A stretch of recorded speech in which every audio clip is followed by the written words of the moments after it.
Fire किए जाने की आशंका है। शुरुआती जो देखकर इसे लगता है अमृतसर में अलग अलग जगहों पर रॉकेट के टुकड़े मिले हैं और ऐसा लगता है, देखने से ऐसा लगता है कि 122 mm रॉकेट के टुकड़े हैं। पाकिस्तान का फतह 1 या फतह 2 रॉकेट ये हो सकता है। पुलिस ने पड़ताल शुरू कर दी है। MLRS से इसे फायर किया जा सकता है, ये अभी सिर्फ थ्योरी है। ये वो टुकड़े आप इस वक्त देख रहे हैं, अमृतसर में ये मिला है, पंजाब के अमृतसर में रॉकेट के टुकड़े। और पाकिस्तान का जो रॉकेट है फतह 1 फतह 2 उसके ये टुकड़े माने जा रहे हैं। न्यूज़ 18 मध्य प्रदेश छत्तीसगढ़ पर ये एक्सक्लूसिव तस्वीरें इस वक्त आप देख रहे हैं। इनकी पड़ताल शुरू कर दी गई है। रॉकेट के टुकड़ों की जांच शुरू कर दी गई है। न्यूज़ 18 मध्य प्रदेश छत्तीसगढ़ पर ये एक्सक्लूसिव तस्वीरें इस वक्त आप देख रहे हैं। पाकिस्तान की बौखलाहट साफ नजर आ रही है और अब वो निर्दोषों को निशाना बना रहा है।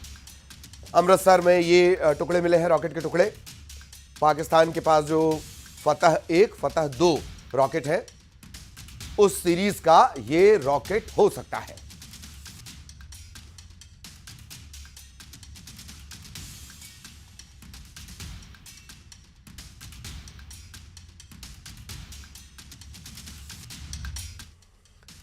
इधर सर्वदलीय बैठक के बाद प्रधानमंत्री के आवास पर बड़ी बैठक हुई है। गृह सचिव और प्रधानमंत्री मोदी के बीच ये बैठक है। ऑपरेशन सिंदूर पर सर्वदलीय बैठक हुई थी राजनाथ सिंह की अध्यक्षता में और उसके बाद पीएम आवास पर बड़ी बैठक चल रही है। सर्वदलीय बैठक के बाद खड़गे ने बयान दिया है, संकट की घड़ी में हम सरकार के साथ। राहुल गांधी ने कहा है, हमारा सरकार को पूरा समर्थन है।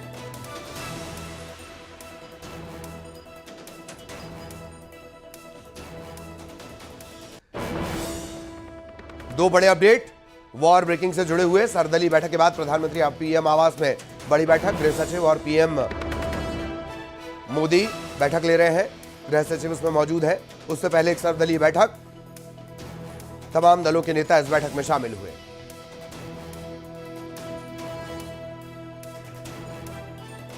और सहयोगी शंकर आनंद इस वक्त हमारे साथ जुड़े हुए हैं, सीधा उनसे चर्चा करेंगे। शंकर, पाकिस्तान में भगदड़ और दिल्ली में बैठकों के दौर, क्या अपडेट? देखिए, पाकिस्तान के जो पंजाब प्रांत वाला इलाका है वहां पर जिस तरह से कई बम धमाके हुए हैं, तो इसकी जो वजह है वो धमाके की वजह जो है खुद पाकिस्तान है। पाकिस्तान में जिस तरह से आंतरिक तौर पर हालात है, इसकी वजह जो है अगर बात करें तो पाकिस्तान की जो हुकूमत है, वहां की जो सरकार है वो खुद जिम्मेवार है। क्योंकि जिस तरह से पिछले काफी समय से वहां का जो अंतरकलह है वो काफी बढ़ता जा रहा है। खास तौर पर अगर बात करें तो पाकिस्तान के अंदर जो बलूचिस्तान का इलाका है, वहां पर बलूचिस्तान के जो विद्रोही हैं वो बाकायदा उनके द्वारा वहां पे काफी ऐसे मामलों का अंजाम वहां पे दिया जा चुका है।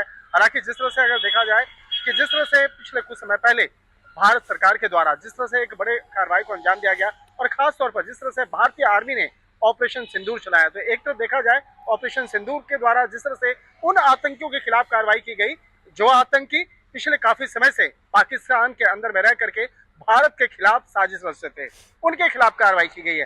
पाकिस्तान के लोगों के खिलाफ नहीं है। पाकिस्तान में वहां पे फौज पर भी कार्रवाई फिलहाल नहीं हुई है, लेकिन ये उन आतंकियों के खिलाफ भारतीय फौज के द्वारा कार्रवाई की गई। तो वहीं दूसरी तरफ देखा जाए जो पाकिस्तान के कराची स्थित जो एयरपोर्ट है उसके ठीक पास में जिस तरह से बम धमाके की खबर आई है, तो इसके पीछे की जो कहानी है जो वहां पे निकल के आ रही है कि वहां पर जो अलग अलग कई ऐसे प्रांत हैं, उन पाकिस्तान के अंदर के जो अंदर जो अंदरूनी हालत बनी हुई है, तो उसी का बगावत का ये अंदाज हो सकता है। और इसी बात को लेकर वहां पर कई बम धमाके पाकिस्तान के अंदर देखने को मिले हैं। तो एक तरह से कह सकते हैं कि जो पाकिस्तान ने पिछले कई साल पहले, पिछले कई दशकों पहले जिस तरह से आतंकवाद का बीज बोया था, तो उसी का यह परिणाम है। जिस तरह से देखा जाए पाकिस्तान में पिछले कई दशकों से आतंकवाद को वहां पे पाला गया, पोसा गया, उसको आगे बढ़ाया गया, तो आज वही आतंकवाद पाकिस्तान के लिए सबसे बड़ा सरदर्द बना हुआ है। और जिस तरह से पिछले कुछ दिनों पहले वहां के आतंकियों के द्वारा, पाकिस्तान के आतंकियों के द्वारा भारत में एक बड़े आतंकी वारदात को अंजाम दिया गया, जिस तरह से पहलगाम में वहां पे आतंकी वारदात को अंजाम दिया गया, तो उसके खिलाफ भारत अब उसी के लहजे में अब पाकिस्तान को जवाब दे रहा है। जिस तरह से उन आतंकियों के खिलाफ कार्रवाई की गई ऑपरेशन सिंदूर के तहत, तो कहा जा सकता है कि पाकिस्तानी आतंकियों के हौसले अब चुस्त दुरुस्त हो चुके हैं।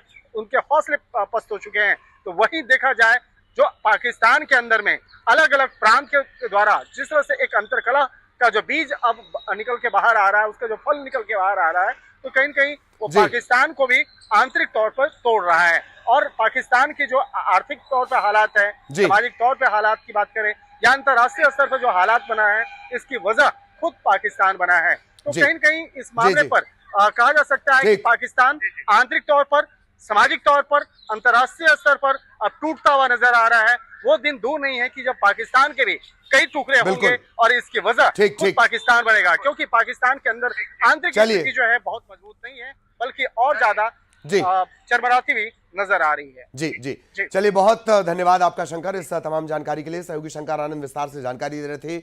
उनकी नजर तमाम जगहों पर लगातार बनी हुई है। आगे भी उनके जरिए अपडेट अपने दर्शकों तक हम पहुंचाएंगे। ऑपरेशन सिंदूर के बाद किस तरह की स्थितियां हैं वो भी लगातार अपडेट हम आपको दे रहे हैं। दिल्ली में क्या कुछ हो रहा है, बैठकों के सिलसिले चल रहे हैं, बैठकों के दौर चल रहे हैं। इसके अलावा पाकिस्तान पूरी तरह हिला हुआ है।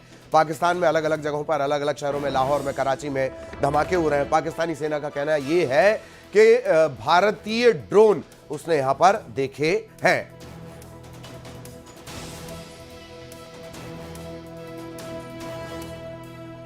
तो जो पाकिस्तान है वो धमाकों से दहला हुआ है। पीओके में कल और परसों की दरमियानी रात भारतीय सेना ने उसे दहलाया और अब अपने ही आतंक की आग में झुलसता हुआ पाकिस्तान। सर्वदलीय बैठक में सरकार ने बड़ी जानकारी दी है। इस ऑपरेशन में